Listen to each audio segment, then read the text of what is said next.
आशा करता हूं आप सब बहुत अच्छे होंगे। मेरा नाम है सिद्धांत अग्निहोत्री। स्टडी ग्लोस पे आपका बहुत बहुत स्वागत है। दोस्तों, नोएडा टेकी डूब गया और ये हादसा नहीं, मर्डर है। नोएडा में जो हादसा हुआ है ना, वो रात में जा रहा था, उसकी कार जो है वो नाली में गिर गई और उसके बाद वो डूब गया। 1.5 घंटे तक वो जिंदा था। तो पूरी कहानी जो है मैंने क्राइम अफेयर्स पे बताई है, डिस्क्रिप्शन कमेंट बॉक्स में उसका लिंक है। तो भाई, नरेंद्र मोदी और यूएई, इंडिया और यूएई ने खूब सारे एग्रीमेंट साइन किए हैं, पाकिस्तान के खिलाफ एग्रीमेंट साइन किए हैं। हम एक एक चीज पर बात करेंगे। पहले हम यूएई के बारे में और भारत के बारे में, दोनों के बारे में अगर ट्रेडिंग पार्टनर, बिजनेस के पॉइंट ऑफ व्यू से बात करें तो पिछले 5000 सालों से बिजनेस हो रहा है मेरे भाई, पूरे गल्फ रीजन में। वेस्ट एशिया में यूएई भारत का सबसे बड़ा ट्रेडिंग पार्टनर है। 30 लाख इंडियंस यहां पे रहते हैं। 38% यूएई की पॉपुलेशन के इंडियंस हैं, एक्सपेट्रिएट्स। गोल्डन वीजा स्कीम जो है यूएई ने भारतीयों के लिए निकाल दी कि जो क्रीम इंडियंस हैं, जो टॉप इंडियंस हैं, वो यहां पे आए, काम करें, कोई दिक्कत नहीं है। ये हो रहा है यूएई में। साथ ही साथ दोस्तों, अगर हम ट्रेडिंग की बात करें तो 2022 में CEPA, comprehensive economic partnership agreement, ये साइन किया गया, जिसमें अगले 5 सालों में $100 बिलियन तक का ट्रेड करना है। अभी $50 बिलियन के आसपास है। यूएई हमको $44 बिलियन भेजता है, हम $24 बिलियन। हम टेक्सटाइल भेजते, कपड़े भेजते हैं, स्पाइसेस भेजते हैं, ऑर्नामेंट्स भेजते हैं, लेकिन यूएई हमको नेचुरल गैस, तेल हो गया, ये सब बेचता है, एनर्जी बेचता है। तो इसीलिए यूएई बहुत, वैसे भी बड़ा हमारा ट्रेडिंग पार्टनर है, लेकिन यूएई के पास अच्छी खासी टेक्नोलॉजी और पैसा भी है। हालांकि काफ़ी बातें हो रही हैं कि दुबई जो दिखता है वैसा है नहीं, बहुत सारे प्रोजेक्ट्स इनके वैसे ही हैं, लेकिन अभी भी दोस्तों दुबई और भारत, मतलब यूएई और भारत जो है वो नई ऊंचाइयों को छू रहे हैं। तो चलिए एक एक करके बात करते हैं। भाई, एमएस ऑफिस की अगली क्लास थर्सडे को है, तो एक दिन के लिए हमने कोर्स और ओपन कर दिया है। अगर आप एआई के थ्रू एमएस ऑफिस सीखना चाहते हैं तो बहुत ही शानदार मौका है आपके पास। डिस्क्रिप्शन कमेंट बॉक्स में लिंक है। तो यहां जो समरी है, 5 स्ट्रैटेजिक पिलर्स हैं, हम एक एक करके देखते हैं। तो पहली बात तो यह है कि 3 घंटे के अंदर अंदर ये मीटिंग करके सब फाइनलाइज कर दिया। ये बहुत अच्छा हुआ। बहुत लंबी मीटिंग नहीं चली है। 2032 तक $100 बिलियन हम जाएंगे और हमने लगभग हर एक चीज कवर की है। अब अगर हम डिफेंस और सिक्योरिटी की बात करते हैं तो भैया, डिफेंस और सिक्योरिटी में डेजर्ट ईगल तो हम करते ही यूएई के साथ। यूएई की आर्मी बहुत बड़ी नहीं है। आरएसएफ को लेकर अभी आपको पता ही है कि काफी विवाद हो रहा है यमन में। किसके बीच में? सऊदी और यूएई के बीच में, दोनों आपस में भिड़े हुए हैं।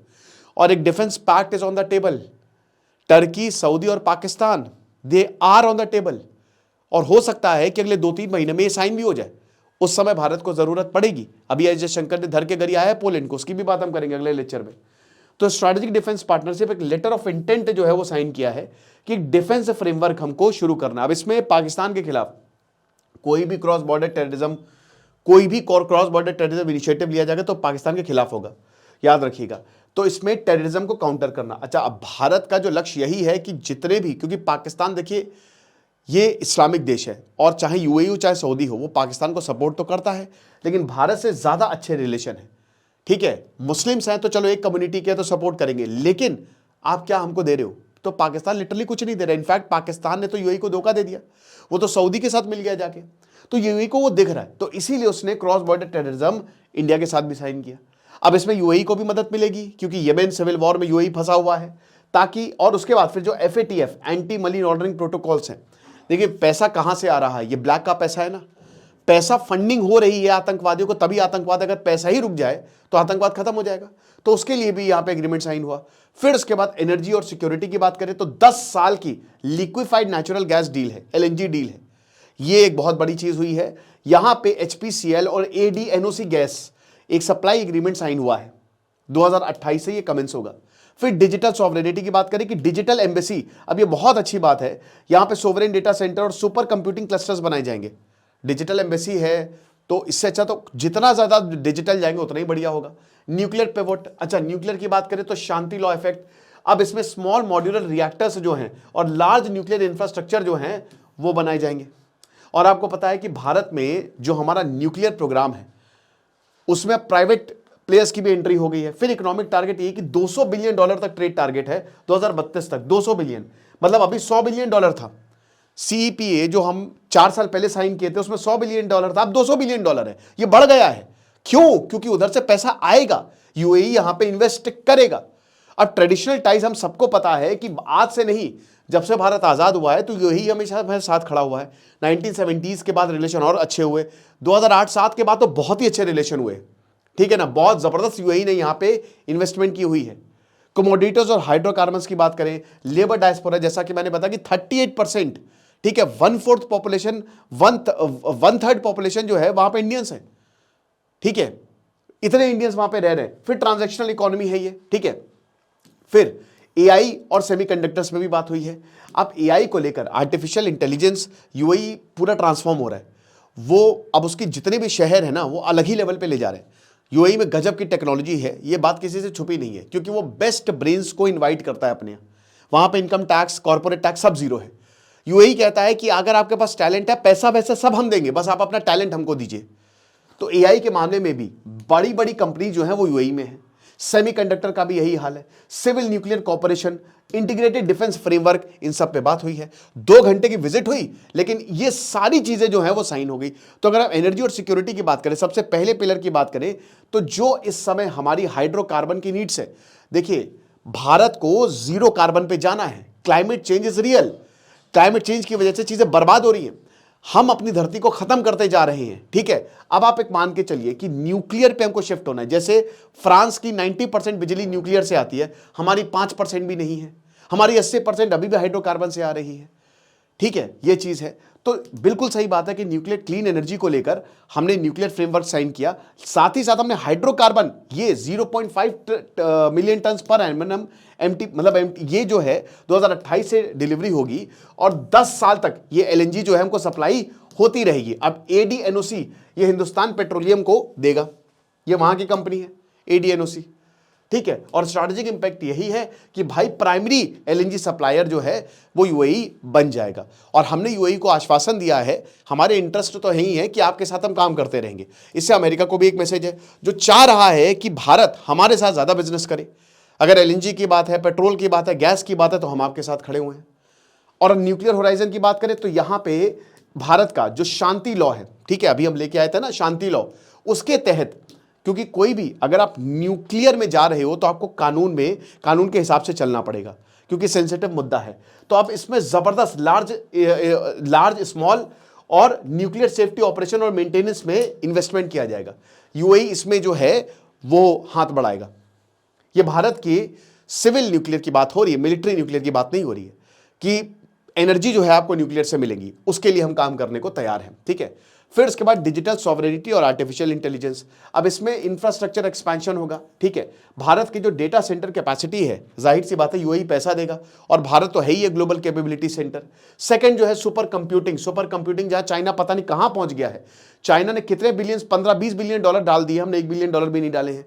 तो इसीलिए सुपर कंप्यूटिंग पे भारत बहुत तेजी से काम कर रहा है, क्योंकि यही जो है क्वांटम कंप्यूटिंग, सुपर कंप्यूटिंग, यही फ्यूचर होने वाली है। फिर जो यहां पे शेख मोहम्मद बिन जायद है, उन्होंने यही बोला कि देखिए एआई इंपैक्ट समिट होने वाली है फरवरी 2026 में, अगले महीने, ठीक है। इसमें बहुत सारा इन्वेस्टमेंट आएगा, अलग अलग कंपनीज आएगी, तो हम उसमें पूरी तरीके से कोऑपरेट करने के लिए तैयार हैं।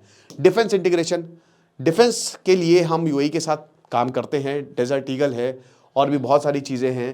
क्रॉस बॉर्डर टेररिज्म पे यूएई ने हमेशा हमारा साथ दिया है। कश्मीर में भी जब इन्वेस्टमेंट की बात हुई तो यूएई हमेशा साथ खड़ा था। तो यहाँ पे लेटर ऑफ इंटेंट साइन हुआ है ताकि एक स्ट्रैटेजिक डिफेंस पार्टनरशिप की जा सके। अब स्ट्रैटेजिक मतलब आप समझ रहे हो, ठीक है, कि आप और हम एक हैं, आप ऐसा समझिए। आपके इंटरेस्ट हमारे इंटरेस्ट, जो आप कहेंगे हम करेंगे, दोनों के साथ ये होगा।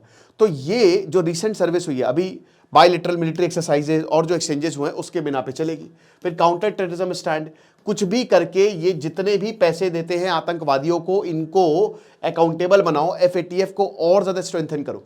और इसमें किसका नाम आता है? इसमें पाकिस्तान का नाम आता है। याद रखिए कि ये पाकिस्तान पर सीधा सीधा निशाना है, और इकोनॉमिक इंटीग्रेशन की सीधा $100 बिलियन से $200 बिलियन पे हमको जाना है। ये अभी 2032 तक का टारगेट है, ओके। और प्रोजेक्ट धोलेरा SIR, भैया जाइए धोलेरा, भुज जाइए, ठीक है, भुज जाइए, और उसके बाद वहां पे कच्छ जाइए, वहां से 60-70 किलोमीटर की दूरी पे है, अब तो कच्छ होता है, वहां से धोलेरा जाइए, बहुत खूबसूरत है। आप बहुत ही ज्यादा, आपको अलग ही लेवल का एहसास होगा वहां पे, ठीक है। तो यहाँ पे इंटरनेशनल एयरपोर्ट बनाया जाएगा, ग्रीन फील्ड पोर्ट बनाया जाएगा, स्मार्ट अर्बन टाउनशिप और एनर्जी फैसिलिटी बनाई जाएगी।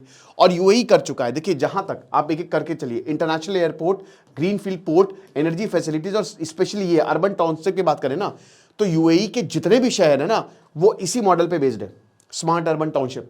वहां पे आपको पैसे वैसे कुछ कहीं पे कुछ करने की जरूरत नहीं, सब डिजिटल है, सब स्मार्ट है। तो भारत के जो शहर हैं, स्पेशली कुछ शहर नए बन रहे हैं और जो बन गए हैं उनको स्मार्ट बनाया जा रहा है। लखनऊ आइए, आप गोमती नगर का रेलवे स्टेशन देखिए, आप भूल जाएंगे एयरपोर्ट, इतना खूबसूरत बनाया है। उसके बाद कनेक्टिविटी और इनोवेशन, जो एमएसएमई है सबसे जरूरी है, यूएई के जो लॉजिस्टिक हब है, और यहां पे अफ्रीका यूरेशिया ये टारगेट मार्केट है। तो एक तरीके से भारत और यूएई ने ढेर सारे एग्रीमेंट साइन किए हैं। और देखिए कल्चर की बात करें तो भाई सबसे ज्यादा लोग कहां भागना चाह रहे हैं, दुबई। सबसे ज्यादा लोग, चाहे वो ट्रैवलिंग के लिए हो, चाहे रहने के लिए हो, चाहे काम करने के लिए हो। तो कल्चर तो आप छोड़ ही दीजिए, ये 5000 साल पुराना हमारे कल्चरल रिलेशंस है, ठीक है ना। तो एक डेडिकेटेड कल्चरल और हेरिटेज स्पेस अबू धाबी में बनाया जाएगा। साथ ही साथ लगभग 45 लाख, ठीक है, वहां पे जो लोग रह रहे हैं, ये एक लिविंग ब्रिज जो काम करेंगे। और यहाँ पे भी फूड रेजिलियंस से, मतलब इसमें भी मोमेरेंडम ऑफ अंडरस्टैंडिंग कि इंडियन फार्मर्स जो है वो, क्योंकि यूएई में बड़ा मुश्किल है, खेती वेती वहाँ पे होती नहीं है, तो भारत उसको सिखाएगा और फूड सेफ्टी टेक्निकल स्टैंडर्ड पे भी काम किया जाएगा। तो ये सब है। तो defence framework, AI semi, trade infrastructure, energy, ये होने वाला है। अब दोस्तों इससे क्या मैसेज जा रहा है पूरी दुनिया को? इससे मैसेज यही जा रहा है कि दुनिया का सबसे अमीर देश दुनिया के सबसे ताकतवर देश से काम करने के लिए तैयार है। दोनों काम कर रहे हैं एक साथ, क्योंकि देखिए चाइना का भी यूएई पे नजर है, ठीक है। स्ट्रैटेजिकली यूएई बहुत इंपॉर्टेंट है। हाल ही में यूएई जो है वो परेशान रहा है, अमेरिका को लेकर परेशान रहा है, सऊदी को लेकर परेशान रहा है, इनफैक्ट टर्की को लेकर भी परेशान रहा है, यमन को लेकर परेशान रहा भी है, और पाकिस्तान को लेकर भी परेशान रहा है। पाकिस्तान यूएई को नहीं दे रहा है। देखिए हालांकि पाकिस्तान ने बोला था कि GF-17 सऊदी भी ले ले, दुबई भी ले ले, मतलब यूएई भी ले ले, बट ऐसा सऊदी बोलेगा पागल अगल हो कब है, दोनों को बेच रहे हो, ठीक है। तो यहाँ यूएई के लिए ज़रूरी हो जाता है कि इंडिया एज एन अल्टरनेटिव चुना जाए, और क्योंकि हमारे बहुत समय से बहुत अच्छे रिश्ते भी हैं तो इसलिए हुआ भी है। बाकी आपको क्या लगता है मुझे कमेंट बॉक्स में बताइएगा। MS ऑफिस अगर आप AI की हेल्प से सीखना चाहते हैं तो डिस्क्रिप्शन कमेंट बॉक्स में लिंक है। Thank you so much.